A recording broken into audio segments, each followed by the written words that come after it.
madaxweyne ku-xigeenka jamhuuriyadda Somaliland mudane Cabdiraxmaan Cabdilaahi Ismaaciil Saylici ayaa booqasho ugu tagay hoyga uu degan yahay abwaanka weyn ee Maxamed Ibraahim Warsame abwaanka oo muddooyinkii u dambeeyay ay xaalada caafimaad la soo darseen isla markaasina la dareemayay sida ay uga gaabiyeen xukuumadihii kala dambeeyay ee soo maray wadanka ayaa madaxweyne ku-xigeenka ku soo dhaweeyay gurigiisa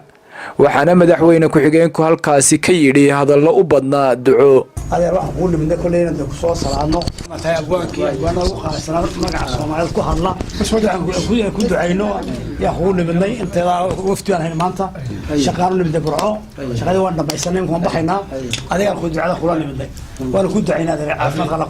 booqashada madaxweyne ku-xigeenka Somaliland ee Abwaan Hadraawi ayaa ku soo beegmaysa xilli ay maalintii shalay booqasho ugu yimaadeen abwaano waaweyn oo reer Somaliland Maxamed Mataan Gabalaax Ariel TV Burco.